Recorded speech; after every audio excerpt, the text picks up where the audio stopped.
naman yan. Kaya mo yan, Jose.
Galing ka talaga dito mo.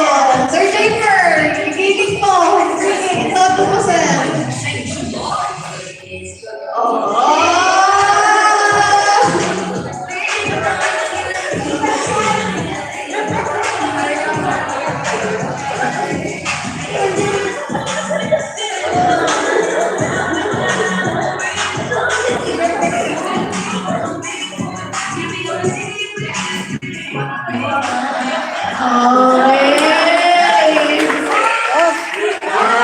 Salamat sa ating mga participants na nagsayaw.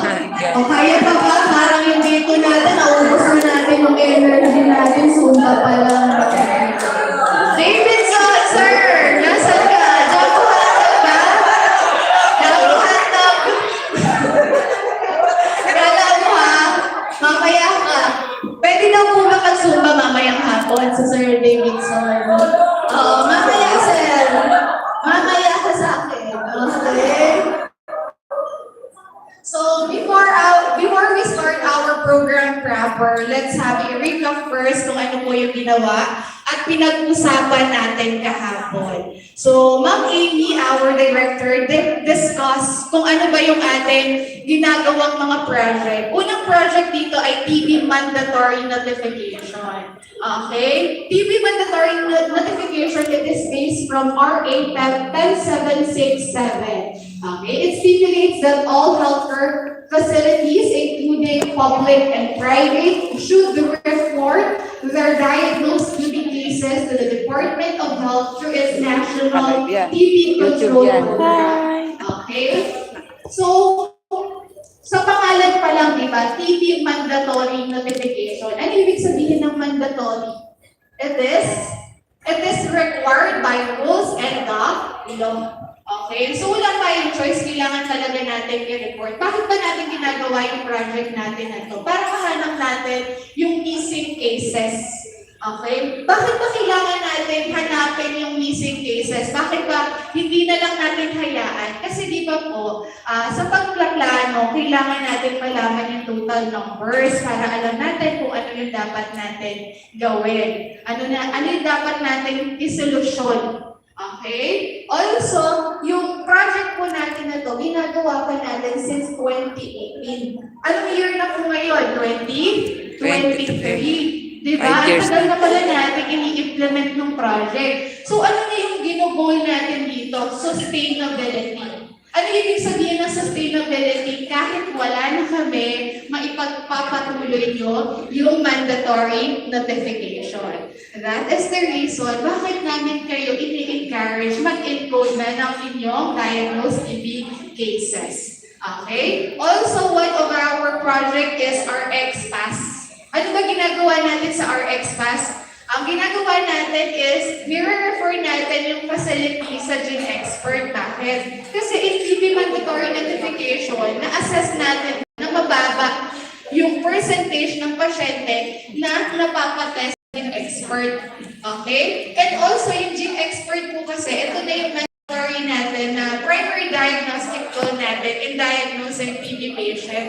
Bakit ganun, Ma'am Char? Bakit ba kailangan i-gene expert pa yung pasyente, bakit hindi na lang natin i-diagnose yung pasyente, simulan na agad natin ang gamutan? Yung gene expert po kasi, dalawa yan. Una, dinidetect natin yung presence of the microorganism na nagkakos ng TB, which is the Mycobacterium tuberculosis. Second, we are determining if the patient is considered resistant to medication. For example, nakita natin yung pasyente, tapos ang gusto po natin ay paggamutin na natin siya agad ng treatment for 6 months. Kaya lang, habang siya ay nagagamot within 6 months, hindi siya gumaling. Yun pala, resistant na siya sa medication. Okay? So, natapos niya yung medication 6 months, nagugol niya yung kalahating taon sa pag-inom ng gamot na hindi naman pala ganon tumatalab sa kanya kasi resistant na siya sa gamot. Kaya isa pa lang dapat, gene expert na natin yung patient for us to determine if the patient is resistant to medication. Di ba kapag yung isang pasyente nahawa siya doon sa drug-resistant TB, drug-resistant na din siya. Kaya po required na gene expert na yung ating gagamitin. Okay? Also, meron din tayong physician initiative or incentive. Ayan, ay binibigay natin kapag si doctor nakapag-diagnose ay nakompleto yung gamutan. Okay? Yun po yung mga ini-implement nating program and project and also gusto na natin talaga ay sustainability. Okay? So, tatawagin ko po si Ma'am Amy. Si Ma'am Amy para po i-discuss yung ating accomplishment for the region. Okay. Ayan, sasaya daw ulit si Ma'am Amy. Ma'am Amy. Isa pa lang yung matches. Like ka naman may golden time. Pero, ang problema na, hindi nyo napansin yung breakfast. Pampapayat na. Yung egg, hindi ko alam pag ganun ko. Yun na pala yun, sa lipis. And then, tawag ko. Talagang sabi sa atin, tama lang yan sa inyo para bumayag kayo. So sana may hindi natunaw lahat ng pagsasayaw natin. Anyway, what I'm going to do is share with you the performance for quarter 1. So, mabilis ang araw, January, February, March, scan, we still have 9 months to go to really make our performance very, very good. No? So, ano nga ba yung indicators natin? So, ito gusto ipakita yung trend, no? Period 1 to 5. Although alam naman natin, yung region 3, palagi na yung magaling. No? As far as notification is concerned, no problem ang region 3. Then 2022 to 2023 and the other indicators as well. Since meron tayong mga partners dito na tayo, alam na natin, the NPOs, ano yung mga indicators, for the sake of our partners, so ito yung trend no, ng notification ng ating project. So from period 1, sa global fund kasi may sinasabing period. So, ang period 1 natin is January to June of 2021 and July to December and forward. So, tayo ngayon ay nasa 5th na. So, ano ba ang nangyayari, no? So, ito, yung period 5, hindi pa siya total. While the others, total na yan. So, ang tinasabi lang dito is that palagi natin overshoot itong ating target. The green one is the performance and the blue one is the target. So nung may time na mas mababa ang performance natin, it is understandable because of the COVID situation. So for now, nakabawi na tayo. So ito yung trend ng performance. So we're really doing better as we move towards the periods. No? So yun yung ano dito, message dito. Then ito naman yung quarterly performance. Tingnan natin, napakaganda ng performance ng project. It has always been more than 100%. No?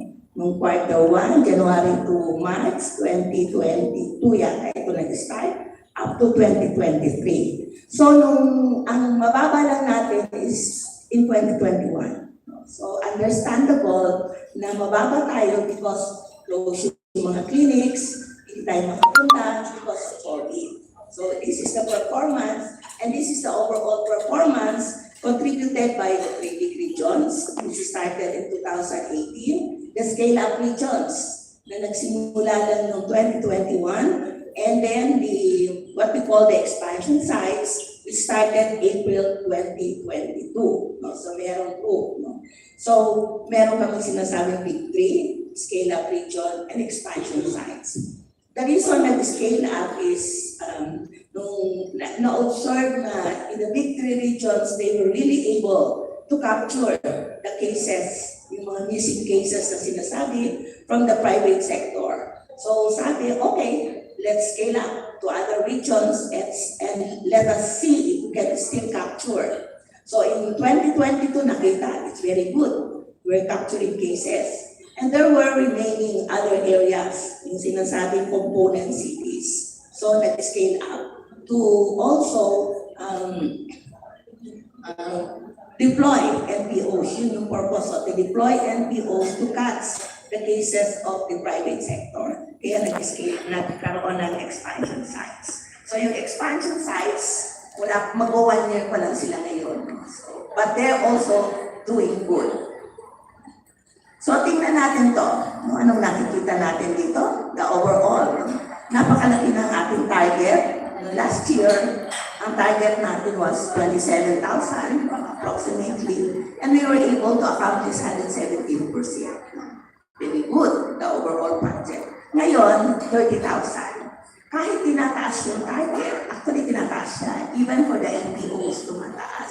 But fortunately, we really are able to reach the targets. So ngayon, masaya kami, January to March, 113%.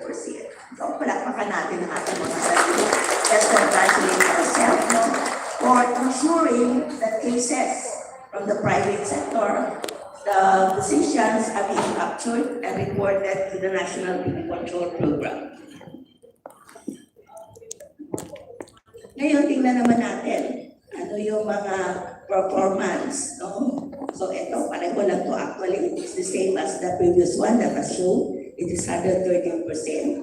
And then this one is the quarter 4 versus the quarter 1 performance. No, dito nakaseparate ang big 3 regions, ang scale-up regions, at ang expansion site.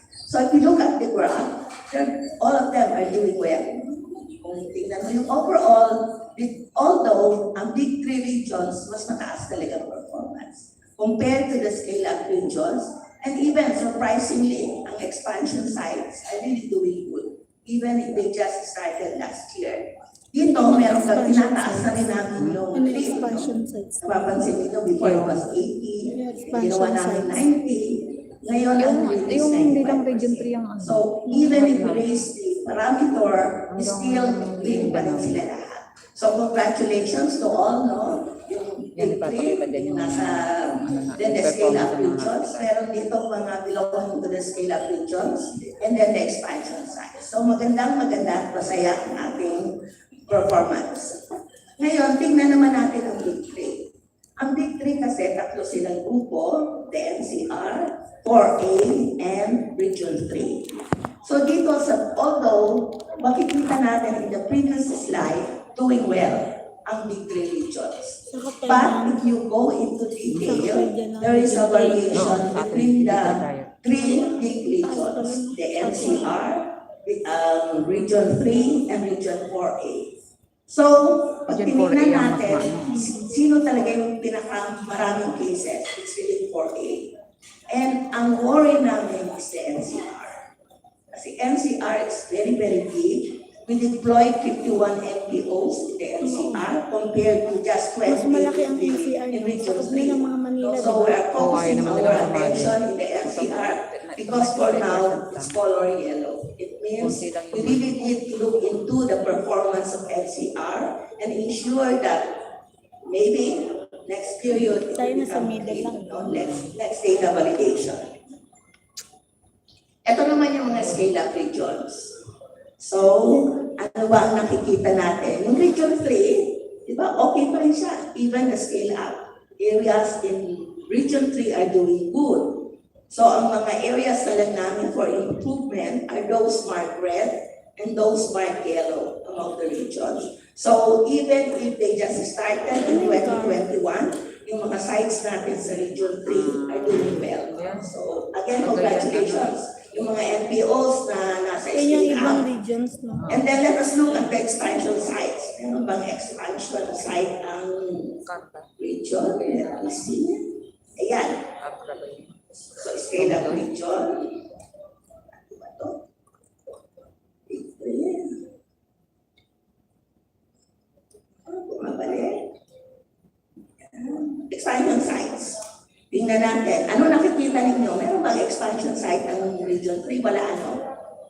So, in the expansion sites, meron pala talaga kaming areas na there is a variation in the performance among the expansion sites, no? So, we're looking into why all these other areas are still red up to now. No? So, although they've just been there for, what do you call it, almost a year. No? So, we have really to look into this.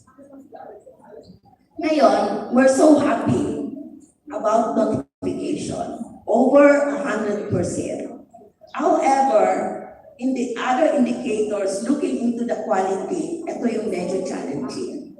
We have been here for, like for example, the victory regions have been there for 5 years or 6 years, no? But still, there are areas, quality areas, which are yet to be achieved. No?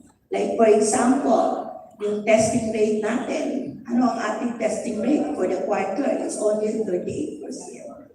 So despite the presence of the RX pass and trying to solve the issue of referral, the expert testing is still low at 38%.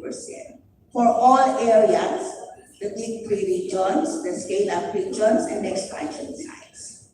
So this is the one of the area where we will try to discuss what are the gaps? Ano ba yung mga reasons? Bakit 38% lang? Eh, ang target natin is only 80%, not even 100%. No?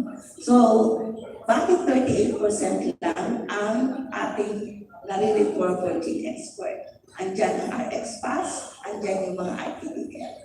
What would have been the reason? Is it something with the referral system? So, later on, we will try to find out how come this is still 38%. And for the BCCD ratio, ang target lang natin is 30% for now. Although, in the public sector, nakikita na nila that the ratio is 60-40. Sa atin, half lang muna ang target, but still, we were only able to achieve 67%. So, kung i-multiply mo yung 0.7 times 0.3, ang BCC ratio lang natin is 21%. Ganun lang, no? So, it's still far from the standard of around 60%. Ang mangyayari kasi nito, napakarami nating cases, mandatory notification, when it is added to the public, ibababa niya ang BCCD ratio. Because we are notifying almost 25% of the cases. But if our BCCD ratio is this one, we will pull it down. I-pull down natin yung overall ng national. So we would like really to improve the BCCD ratio in the private sector, in mandatory notification. This is one of our goals. Siguraduhin natin na lahat sana yung cases na report natin should have been referred for expert. Because if they were referred for expert, automatically tataas ang BCCD ratio. Then, what is the next indicator? Initiation to treatment. Ano napansin ninyo? Ilang percent lang ang initiated to treatment? Only less than even half, no? 45%. Ito. Nakatabo na ako, it's 45% ang initiation to treatment. So, ano bang nangyayari? What is happening to those cases, to the 55% that were notified? Kasi ang notification natin is 113%. And yet, of the 113% notification, 45% lang yung initiated to treatment. So it's still an issue. When it comes to initiation to treatment, what is the usual practice of private physicians? Yung iba, they buy their own drugs, then it's the responsibility of the doctor to follow up and initiate the patient into treatment. Yung iba naman, because for some reasons na wala silang pera, they prefer to be referred to the public dance facility or other dance facility na private.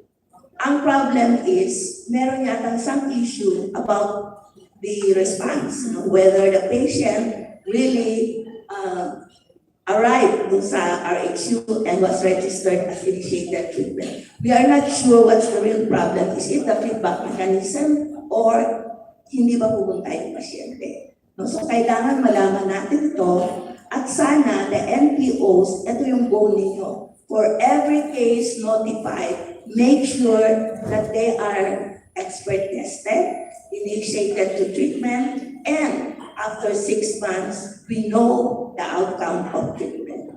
This should be the focus now of our attention. Yes, we are very good as far as getting cases, collecting cases from private doctors, but this is our weakness now. This is the challenge, notification. And then, ang sad story then is the completion of treatment. We don't know what happened to those that we notified. No? With only 26%, these were patients initiated 6 months ago. Ano ba yung mga initiative natin to improve this? We put in place the physician incentive scheme para ma-encourage yung doktor na try to find ways and means, no, with the incentive scheme, ano kaya ang pwedeng magawa ni doktor para malaman niya kung anong nangyari sa kanyang pasyente, or if the patient is privately treated, ano ba ang pwedeng magawa ng doktor para malaman niya kung iniinom ng pasyente niya ang gamot. It's very difficult in the private sector. Siguro na-experience na rin ninyo to consult a private doctor, pero your doctor will never really follow you up. Call you, unlike sa RHU, tatawagan, pagka hindi dumating, kinuha yung gamot, pupuntahan sa bahay, to the volunteers. Pwede ba yung mechanism na yon will also be applied to the private sector, particularly for those patients na hahanapin din. Ang problem kasi is, who will be responsible for following up the patients? Ngayon yung mga NPOs, you're also trying, sundan, pero mahirap talaga. So ito yung pag-usapan natin. Paano nga ba yung outcome of treatment? Kasi again, in the public sector, they have very good treatment success. Over 90%. Pagdating sa atin, 26%. Since 25% yung share natin, talagang every time na nire-report itong ating project, ito palagi yung sinasabi sa amin na try to improve your treatment outcome. And lastly, ang gusto natin, sana may self-encoding na. That maybe the NPOs may shift the role from doing encoding to trying to rectify these issues, quality issues, no? Try to address this one. So anong pwedeng magawa? Kanina nakita ko sila nagagawa ng report siguro ng notification officer, no? It's one of the options. Magkaroon ng notification officer to designate a notification officer. But we would like also to hear from the notification officer anong mga challenges. Kasi hindi naman siya somebody na designated na ibang tao. They only try to look into someone within the facility who will do the encoding. So this is on top of the responsibility of whoever is designated as the notification officer. Kaya merong challenges. Like for example, if you are a notification officer na merong 20 doctors, ako, paano mo kaya kukolektahan lahat dyan, no? And then, siyempre, tuloy-tuloy yan. So you have to have a system. Will you do it every 2 weeks? No, hindi naman every day kasi wala ka nang gagawin kung ikaw ang notification officer. Kundi para ka na ng NPO, no? While you have other duties and responsibilities. And even the encoding, may timing. So that is what we would like to happen. The notification officer will try to find out a system of collecting. Before, sa ibang hospitals doon, merong drop box na yung report, lalagay na lang doon sa labas at kukunin ni notification officer. That can be done. No, saan ba? Or else, find someone in the facility na paikot-ikot. Who else in the facility, other than the notification officer, goes around? Di ba meron? Pwede mong pagkatiwalaan yung ano ba mga meron sa hospital? Yung na naglilinis, kunyari. If there are drop, pwedeng may boxes, no? Kunyari, may drop box na lang kayo, and then request the secretary of the doctor or the doctor to just drop yung kanyang form 4A.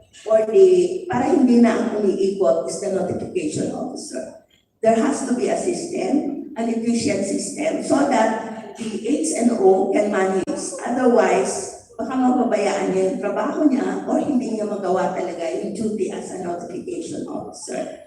So this is the situation, even in after so many years, after so many quarters, ganito pa rin yung ating performance as far as overall ito but we will try to see later ano ba ang performance ng Region 3. Ito masyadong complicated itong graph na ito, no? Ayan. So, ito is notification pa rin ito. Ito na nga yung tingnan ninyo. Kung ano ang inyong bataan. Ano ang bataan? Good ba ang bataan? What could have happened in Bataan? No, kasi lahat-lahat, in Bulacan, Nueva Ecija, Pampanga, Tarlac, and Zambales really did very well. No? Pero yung natin, yung Bataan, something went wrong. So later on, pag-usapan natin, you will sit down, the NPO will sit down with the coordinator of Bataan to try to find out what happened in this quarter. Kasi overall, maganda naman ang Region 3. However, if we break it down now into, hindi yata ninyo makita, no? Into areas, mapapansin ninyo na there is somebody na outlier. There is a province na outlier siya. And it's Bataan. So tingnan natin, ano ba ang nangyari? What could have happened sa Bataan? Ito yung notification. So ito rin yung against targets, no? Na makikita natin by engagement comparing to, I think, quarter 3 and quarter 4. Nung quarter 4, parang better ang Bataan, although yellow pa rin siya, no? What happened in this quarter? Although itinaas namin yung parameter. But even if we raise the parameter to 95%, lahat-lahat ng provinces in Region 3 were able to achieve the target. So later on, magkakaroon tayo ng session looking into the performance of Bataan. Tutulungan natin yung Bataan to be as good as the others. Yung Bulacan, Nueva Ecija, Pampanga, Tarlac, and Zambales. Yun yung purpose ng review and analysis, no? Ito, masyadong complicated to, no? And this one is testing. Ano napansin niyo sa testing rate?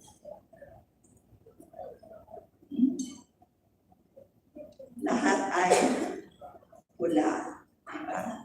So, in all areas, in all provinces in Region 3, although dun sa natin, pag tinignan natin yung notification, ang problem lang natin is Bataan. But if you look at gene expert testing, dito tayo may problema. So later on, when you discuss the issues, lahat-lahat sana ng mga areas, although ang pinaka-better is Tarlac, di ba? Among the red, ang medyo okay is Tarlac, but it's still red. So ito yung focus ng ating attention. Why is the RX fast testing in Region 3 which is doing very well as far as notification is concerned, is below what we are trying to target. So ito yung pag-usapan natin. Nakatulong ba ang RX Pass? Yung RX Pass ba ay nilagay natin dun sa mga areas kung saan siya kailangan? Yung ba mga doktor, NPOs, binigyan nyo ba sila lahat ng prescription pad? Yung namang mga binigyan nyo ng prescription pad, ginagamit ba nila? So maraming questions yan, which will all help improve this one. Pwede kayang next time maging yellow ito. Hindi na ako nangangarap ng green. Baka ilang sayaw ang gawin ko. No? Siguro, sasayaw na lang ako. Magpa-practice ako from now on, gawin niyo lang itong yellow. No? And ako na yung magpa-perform dyan, mag-isa ko.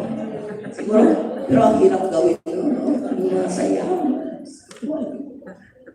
Magagaling yung mga lalaki. Talagang bigay na bigay. Yung mga NPOs, eto ngayon, sayawan nyo to. Itong mga red na to. So this is one of the challenges. Referral to gene expert. Paano ba natin magagawang matulungan ng RX Pass para baguhin ito? And who else are involved to change the picture? Yung RTDL sites. Ano ba ang nangyayari? Malayo ba yung RTDL? Eh, nandiyan naman si RX Pass, ginawa natin ng paraan para better access. Ano ba ang, so we have private doctors here, gusto natin malaman, no? Because these are patients who consulted the private physicians and were not tested. Kahit na sinabi na natin, oy Doc, sinabi niyo ba kay Doc na pagka napag-test niya, may 250? Sana sinabi rin ninyo na 250 is actually something na pwede mong gamitin like poll, no, para malaman kung ano nangyari sa pasyente, i-refer mo for expert. It's an incentive for trying to do something to change the situation na sana expert tested lahat ng ating mga nire-report. Sana ito, this is one of the things that we would like to see a better picture in the next quarter. So one of the challenges. Ito naman yung bacteriologically confirmed. So dito, kasi napansin ninyo, yung Tarlac, mas maraming na expert test. No? Tanungin natin sa Tarlac, anong sekreto nila? Mas mataas sila. Parang outlier sila. And then, Tarlac also has a better BCCD ratio. Na-reach nila yung, although the target is 30%, na-reach yan ng Tarlac. So siguro kung pararamihin pa yung mga na-expert test, tataas pa ang BCCD ratio. Because it's a consequence the BCC. If you don't do this one, hindi ito tataas. So magkasunod yan, dalawang yan. Nagpapwentuhan na sila doon. Siguro pinag-iisipan mo na kung anong gagawin mo para maging yellow to, no? Na alam mo na kung anong solusyon. Ilang sayaw kaya ang gagawin mo? Another 3 years contract na. Para maging ano to. Meron namang alam mo, actually they're already writing the proposal for the next grant. Tinatanong nga nila, gusto mo pa? Ay, kung mag-iisipan ko mabuti, no? Kung gusto ko pa. Pero of course, we cannot go on doing this way. No, we have to do something to improve. Kaya ngayong RX Pass, talagang binabantayan nila yan. No? Kasi akala nila yan ang pag-asa ng bayan. Para itong situation na to ay mabago. So, the Global Fund is really very, very hopeful that the solution is the RX Pass. Kaya medyo kinakabahan ako ngayon. No? Kasi we also reviewed RX Pass. No? Titingnan natin mamaya kung ang RX Pass pa talaga ang solusyon, ang pag-asa nitong mga pulang ito. No? Or else, baka naman nandito yung mga RTDL sites, ano kaya ang pwedeng magawa to make this at least a yellow in the next quarter. Medyo mababaw ang aking mababa ang aking expectations. So not really a green, but slowly until December, green na siya. Ano naman to? Initiated to treatment. Anong napansin niyo dyan? Initiation to treatment. Di ba? Sino yung mga better ang situation? Alam mo, itong bataan, kaya kasi napansin ninyo, kakaunti yung cases niya. So, pagkaunti kasi mas madaling bantayan. Pero ang goal natin is maraming cases, marami ang initiation to treatment, marami ang expert. Kasi dito, kaya siya yellow, kasi kakaunti yung pasyente niya. No? So, meron ganun din. Yung ito namang Nueva Ecija, tingnan natin ba, kung anong report ng Nueva Ecija. Ito naman expert testing, marami. Masado rin yata eh. So, ito. So, sa initiation of treatment, better naman ang picture than expert testing. Pag tinignan ninyo yung expert testing, ito, although para-pareho silang red, mas better ang picture ng initiation to treatment. So, we're doing slowly getting better as far as initiation to treatment, but still not as good as expected. May expectations kasi that lahat sana ng nahanap natin ay masimula ng gamutan. Kasi kahit mahanap natin siya, kung hindi sisimula ng gamutan, magkakalat pa rin siya ng TB. So we have to ensure na gusto kasi natin pababain ang incidence rate, and it will only happen if you look for all the cases, ensure that they are initiated to treatment, and they complete the treatment. Yung sinasabing, yung cascade of care, dapat lahat-lahat yun magawa sa isang pasyente. Ano naman to? Successfully treated. Sino tong merong isang bukod tanging naging brain. Nueva Ecija. Tingnan nga natin kung anong mga performance ang talagang ang Nueva Ecija is doing also well. Ano ang sikreto ng Nueva Ecija kaya? Bakit? Nakaka-report sa ilang cases pa yung Nueva Ecija na nireport. 33%, 113. So tingnan natin kung ano yung meron sa Nueva Ecija. So what can you do here? Ano ba yung pwede natin magawa sa successfully treated? Yung kung naka-refer sana sa RHU, sana may efficient two-way referral system. Kung si doktor ang nag-notify, dapat si RHU i-feedback na kay doktor kung na-initiate yung treatment at kung nakatapos ng treatment. Kasi ang mag-a-update nung ITIS is the doctor. Diba hindi naman sa RHU. Unless naka-refer ka RHU at in-encode ni RHU as a mandatory notification. Pwede kasi mangyari yun Pwede i-refer ng doktor sa RHU, mandatory notification pa rin siya. Pero i-encode siya dun sa isang module ng mandatory notification. And it will be the RHU who will update everything. So kung ang preference ni doktor is gusto lang niyang mag-access yung pasyente ng drugs, it has to be a two-way referral system. So pag-usapan natin kung paano ito magagawa. Ilang sayaw kaya ang gagawin niyo dito? Ilang zumba? Baka para lang natin magawa ito. Then itong self-encoding. Ang self-encoding din na mataas is Tarlac and Nueva Ecija. Ito ba yung may mga AIDS na una? Dito ba sa areas na yun? Or si Dr. Eteke at siya ang kusang loob na nag-encode? Ano ba yun? What's your experience? Willing ba yung mga doktor mag-encode? Nahihirapan ba sila? Do they have the time? Kasi hindi pa ako sure if they really want to do it, they have the time, at hindi mahirap. Kasi ang daming tinatanong, yung address, yung sabi nga ng mga doktor sa akin, pwede ba yung pangalan na lang, at saka yung diagnosis, ang dami mo naman kasi tinatanong Gagalit sila sa akin, yung mga board. sasabihin mo sa akin, mag-encode kami. Lahat naman sila may ITS account. Tapos pag tinanong ko na, Doc, matingin na, ginagamit. Buksan niya yung cellphone niya.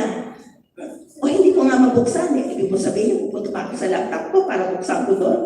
Yun ang sinasabi sa akin. No? Is that what they tell you also? Kasi tinatanong ko eh, because they are known pulmonologists. Tinitingnan ko lang kung ginagawa nila ang encoding into IPs. No? Kasi ang dami nilang cases eh. So in most cases, parang dekorasyon lang sa kanila yung IPs account nila. Kasi meron silang IPs account. Pero hindi nila ginagamit. So, siguro nakita na natin ang buong picture, no? From the overall performance of the project, which is very good. Although sa Region 3, meron tayong area for improvement, yung ating bataan na ba yun, if I remember right, no? In terms of notification. And our areas in Region 3, we have really to address the issue of referral to gene expert, the BCCD ratio, initiation to treatment, the treatment outcome, reporting of the treatment, and self-including. So yun yung mga areas sana natin na pag-usapan ngayong umaga. So ang alam ko, after this one is you will have some sort of a breakout session, no? Yung by provinces ninyo, the NPO will sit down with the coordinator and then try to figure out ano ba yung mga best practices ninyo. Kasi kahit naman mataas yung notification, meron pa rin area for improvement. So for now, yung ba yung next, ano si Jane? Oo, mag-breakout sila yung sandali lang, no? Para lang ma-express ninyong NPOs, ano yung mga difficulties ninyo, and then perhaps the doctors can also help you address the issues, no? Even the PB coordinators. And this is, ang nandito yung mga RHUs natin, makakatulong talaga sila sa atin. That's the reason why we invited the RHUs, the RTBL, the private physicians, and the hospitals. Para malaman natin ang issue din nila about trying to improve the referral system between our partners. No? Sana yung matulungan nila yung mga doktor para siguro na lahat-lahat ay naging expert na initiate into treatment. Ano ba yun? Yung completed treatment, successfully treated, and are able to self-improve. So with that, maging masaya tayo, no? Pwede naman kanina, saya-saya na. Sa susunod, magpa-practice talaga ako at ako gusto ko dito ako sa harap. Baka ayaw na rin yung sumayaw pag ako ang nasa harap. With that, I'd like to thank you all for listening.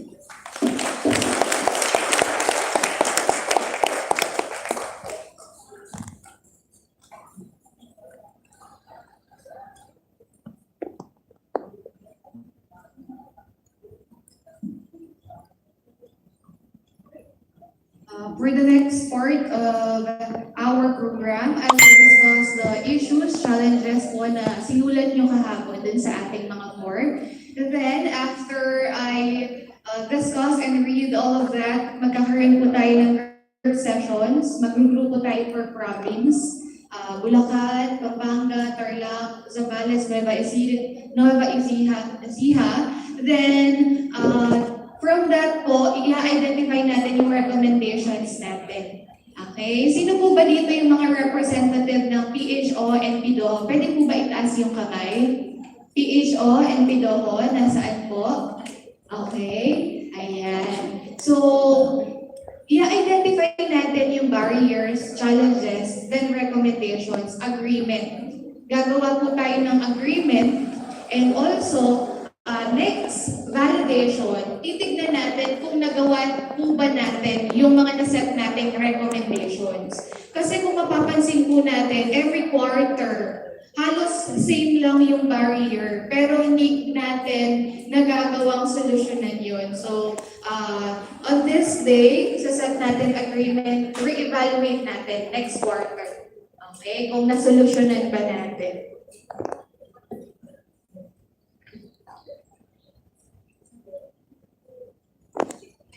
Situation Assessment Pool, Rural Health Unit, City Health Office, or XPAS, RDTL representatives. For rule and mandatory notification, rules, referral, facility for expert testing, testing of private physicians, specific services provided tests, accepting patients with referral slip for gene expert testing, collecting of patients' data, sputum specimen for referral facility for treatment of private patients, notifying and referring the patients to the nearest RHU TB Docs facility for treatment. Magagawa po ba natin itong mga rule na to? Notifying facility to ITs in behalf of private physicians. And other roles, collect sputum to all department units, HIV screening of patients. Di ba po meron tayong tinatawag na TB-HIV? Okay, close contact investigations providers. So after diagnosing a patient with TB, nakakapag-contact tracing ba tayo? Natetest din po ba natin? Nai-screen din po ba natin yung mga nakasalamuha ng patient? Baka din po sila ay nahawalan. Okay, for challenges and recommendations related to the role of service providers, referral facility for expert testing of private patients referred. Challenges, private physicians already started treatment without gene expert testing result. Okay, link samples from specimen containers provided by PhilCat. Later, i-identify natin kung ano ba yung pwedeng maitulong ng PHO ng ating region for these specific challenges. Also, delayed results in gene expert machine. Loss to follow-up patients and lack of facilities. Referral facility for treatment of private patients for the challenges. Private physicians have different procedure in treating TB patients. Paano po ba natin masusolusyonan ito? Di ba po meron ganon na instances na sabihin natin iba yung treatment modalities ng private and RHU. Okay, confusion in treatment regimen.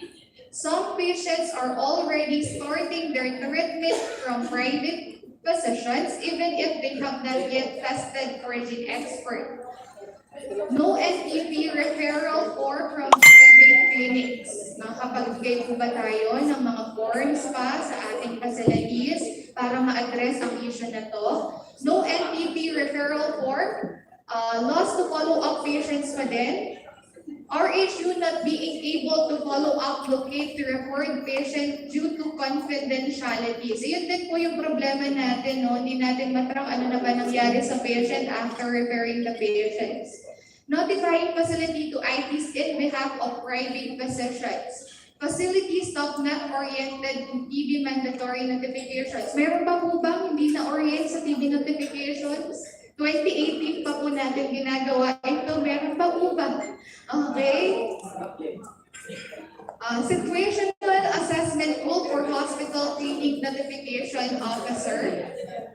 Sino po ba dito yung mga hospital notification officer? Pakitaas nga po ang kamay. Tignan po natin kung nangyayari na i-experience niyo po ba yung mga challenges na ito.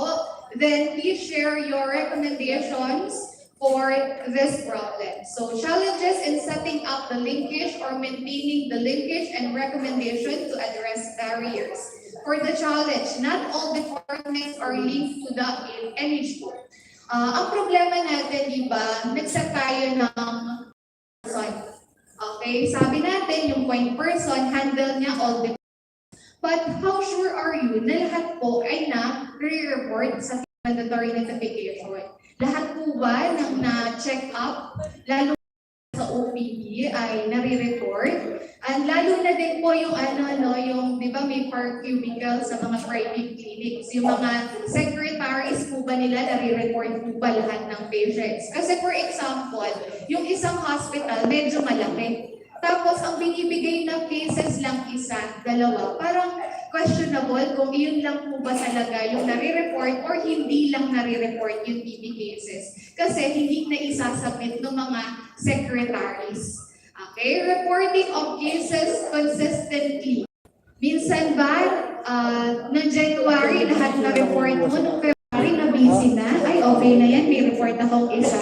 Pero hindi naman talaga lahat yun, yung na-diagnose within the facility.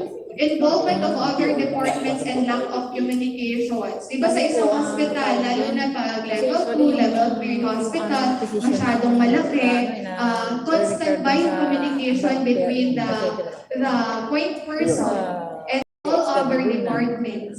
For example, yung X-ray facility, yung laboratory, yung AOPD, nare-report na also the ward.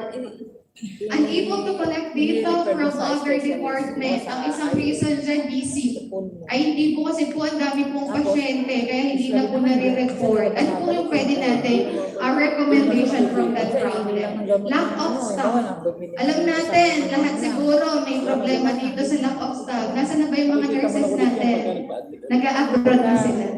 Okay? So, paano natin ma-address yung problem na yun? Reasons, departments were not linked to the NHO, and next steps to link these departments, coordinate the medical director to have a link system regarding to reporting, inform and educate the other department of the existing program. Kailangan po ba magkaroon pa ng reorientation for each department regarding the project?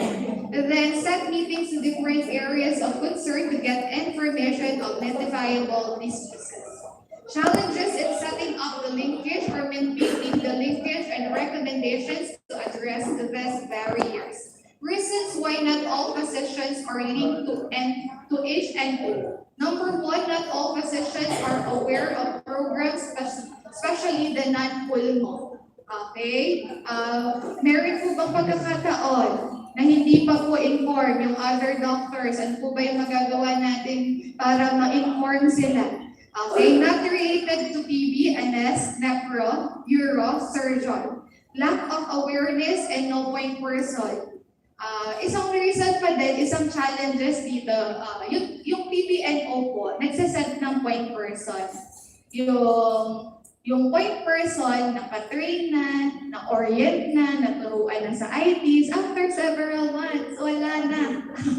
Nag-abroad na.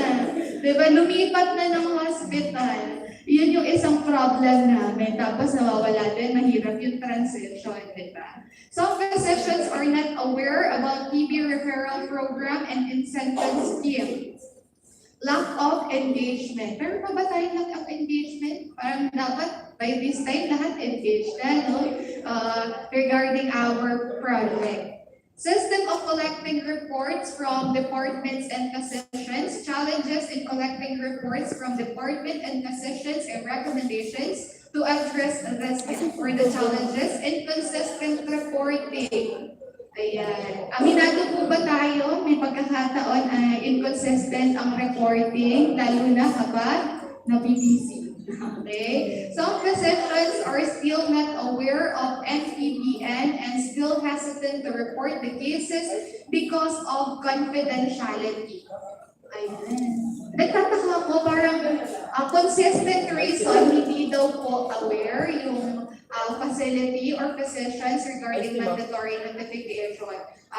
Di ba po lagi naman natin ginagawa yung engagement, and also it is based from RA 10767, di ba? TB mandatory notification. Mandatory meaning you are required to report cases talaga. Incomplete details. Okay? Some clinics not responding to data collection. Some personnel in the department are not informed for any PD cases and not encoded. And failure to turn over the cases and failure to inform patients regarding expert. Challenges in encoding to IDs and recommendation to address this now. Sa lahat po na nag-attend natin ngayon, kung yung PBNO nyo po, ini-encourage kayong mag-encode ng cases, hindi po nila kayo pinapahirapan. Okay? We are aiming for sustainability na po talaga. Para yung facility nyo, even without the support of PBNO, kaya nyo na. Okay? Then not all physicians facilitated or updated in the system for internet connection. Ano ba ang gusto? Internet allowance? Okay, alam ko naman lahat ng facility may internet kasi di ba kailangan din ng email sa facility. Then also, HNO is busy with other works. Some attending physicians are zero cases report.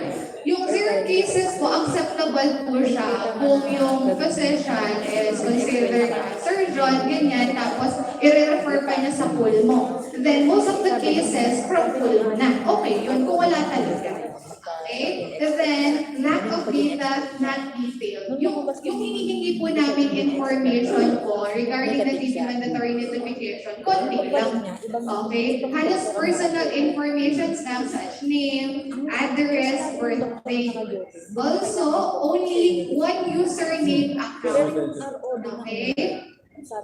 And also po kasi yung account po natin hindi talaga pwedeng sharing. Kasi nga po, dun sa ating data privacy. Okay? Referral for expert testing and treatment to adult facilities or other experts referring for treatment outcome. Referral for expert testing to RTEL or RXPAS, non-compliance of patients. Okay. Second is miscommunications. Patient hesitation to submit specimen, collection of specimen, unavailability of reagents for gene expert. Meron po ba tayo unavailability ng reagent for gene expert? Ayan. And also, paano ba natin ma-encourage talaga yung mga pasyente natin magpa-gene expert? Pwede i-emphasize natin yung kahalagahan kung iba ng gene expert for us to determine yung presence of microorganisms as well as kung siya ba ay susceptible pa sa gamot or resistant na sa gamot. Referral for treatment to RHU, feedback of RHU. Patients sometimes lost for follow-up, compliance of patients, failure to follow up result. For our region, paano ba natin mapapadali yung communications between facilities sa RHU, sa hospital, and other facilities. Also, reporting of treatment outcome, feedback of RHU, no return slip. May pagkakataon din kasi yung RHU, nagbibigay ng return slip.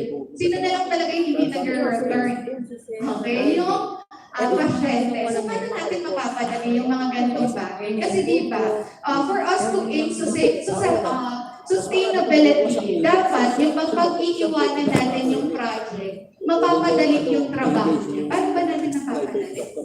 Yung kanyang designation na yun as sa ating TB mandatory notification. No designated full-time agent who failure to collect treatment outcome, patient's diagnosis are not related to TB coordinator, no follow-up of patient, discontinuation of treatment, and geographical concern. Regarding treatment outcome, medyo mahirap po talaga i-detect, no? Kasi, for example, sa may kawayan, we refer niya yung patient sa may kawayan din. Kaya lang hindi natin sure, baka naman lumipat na siya ng bahay. So kahit na i-follow up natin, yung RHU, hindi niya mabibigay kung ano yung nangyari sa patient kasi hindi naman talaga pumunta sa kanya. And may pagkakataon din, kahit may contact number yung pasyente, ay hindi ka na niya sasagutin. Sino ka ba? Okay? Also, other challenges and recommendation, releasing of results take time. 0 cases report, how to make follow-up results, unavailability of medication. Nagkakaroon po ba ng unavailability of medications? Alam ko maraming supply sa ating mga RHU. Also, situation assessment tool for notifying physician. Meron po ba tayong physician na nag-attend for today? Yan, si Doktora. Yan, Doc. Yan, kamusta? Meron pa po ba dito? Na-experience niyo po ba yung mga challenges na to and barriers for problem encountered and recommendations for the referral of patients for gene expert testing to public RTEL? Proper information for the nearest center location. Ayan. Makakapagpa-reproduce po ba tayo ulit? Okay. Nung ating mga address, ng ating available GX site, especially doon sa mga bagong clinics or mga bagong doctors natin doon sa isang munisipyo. No feedback of results.